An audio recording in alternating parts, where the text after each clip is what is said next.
Hilltopper Fall Preview. We're here with head golf coach for the women, Jennifer McNeil. And Coach McNeil, thank you again for joining us. Please elaborate for the fans out there how your squad looks to you as you get ready to start the season. It's going to be an exciting year.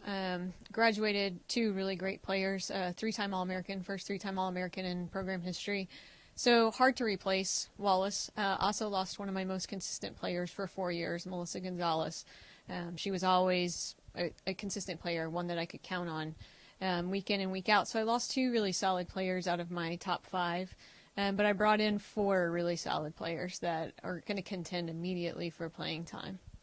Talking about playing time, I know you already have people from last season that are hungry to be in that top five as well.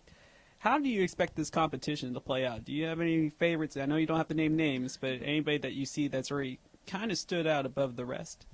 Well, I think it's kind of a unique year for us. It's a larger squad size than I typically have. I've got 10 players this year.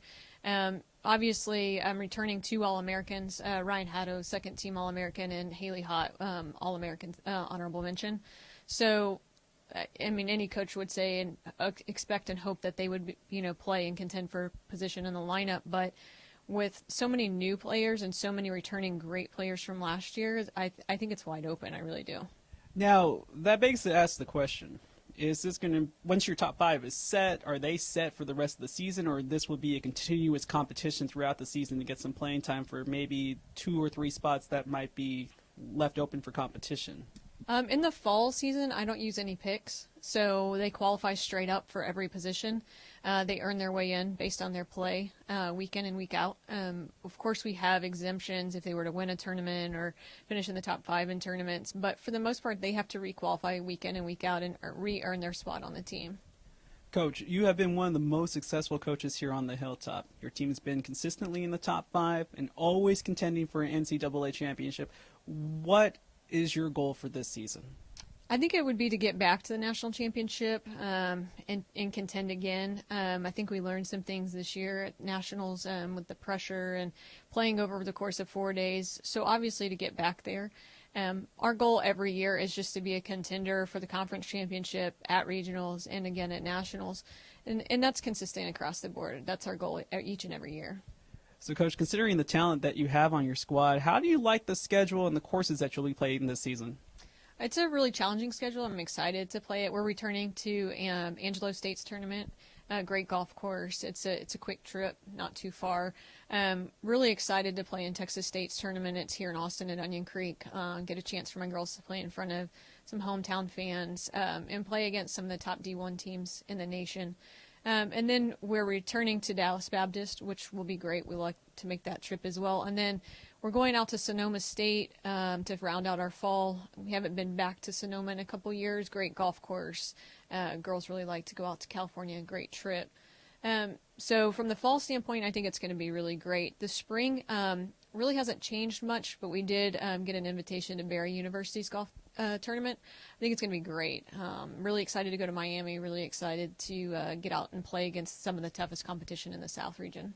Well, definitely sounds like you'll be visiting some beautiful courses, and you have plenty of talent to make those trips and to come back with some trophies. Any final thoughts on this coming season that you would like to talk with the fans about? Just would really love to push fans to come out to Onion Creek. It's September 30th and October 1st. Give the fans a chance to watch the girls play. 36 holes on Monday, so you can be there all day long, or you can be there, come anytime throughout the day. And then our tournament, really want to push a plug for that in February at Grey Rock Golf Club. It's going to be awesome. End of February, last Monday and Tuesday of February. So you heard it here first, golf fans. Call in sick on those Mondays. You got 2 chances to catch the Hilltoppers in action live in Austin, Texas, once in the fall and once in the spring. And they have a really great squad again this season. And again, they're consistently good. And they're going to be making a run at that NCAA championship. So, Coach McNeil, thank you again for joining with us here today. Thank you very much. And hello, everybody. I'm Justin Simmons. Welcome back, Hilltopper fans. I'm joined by Sports Information Director here on the Hilltop, Logan Lawrence, and we're talking about women's golf. Logan, that team is amazing. They have 3 returning starters coming back in their top 5 and lots of competition to take on those 2 open spots. What do you expect to see from the Hilltopper women this coming season?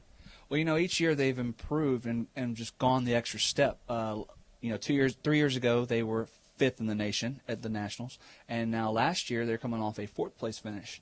Coach McNeil is always looking to take that next step, and I think they have the squad to do it.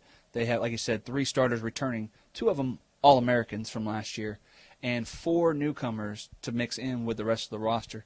I think the the West region is very solid, and the Hilltoppers are looking to repeat as West champions. The first time they've done that this past year. And you mentioned All-Americans. Would you please elaborate for the folks at home?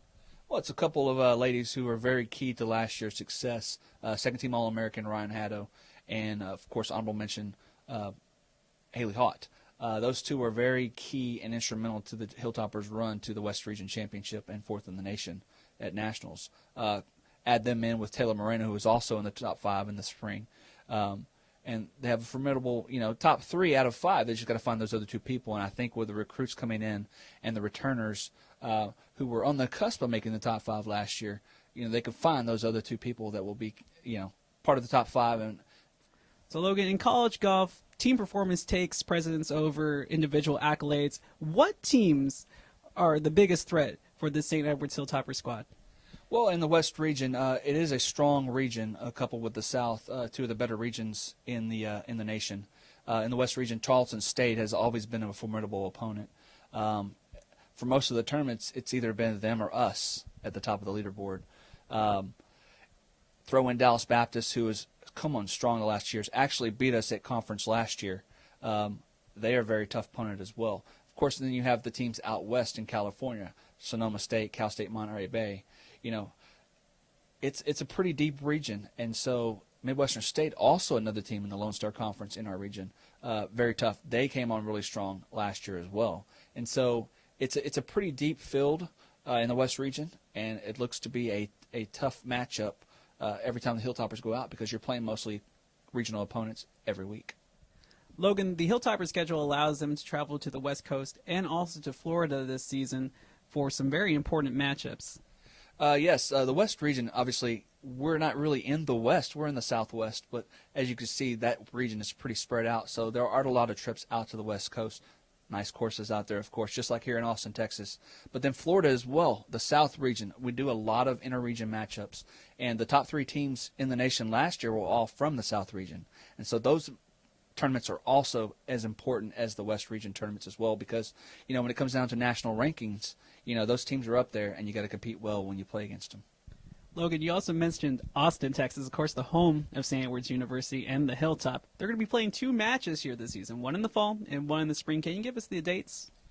Sure, yeah. It's September 30th and October 1st, which will be at Onion Creek Country Club. And then the last week of February, they'll be at Grey Rock Golf Club, which is down in southwest Austin. 2 great courses. It's going to be green. It's going to be nice. It's going to be tough. The weather's going to be great. Guys should make it out for that. It would be nice if you guys can make it out for that. Logan's going to be another exciting year on the links for the women's golf team. That will do it for our women's golf preview.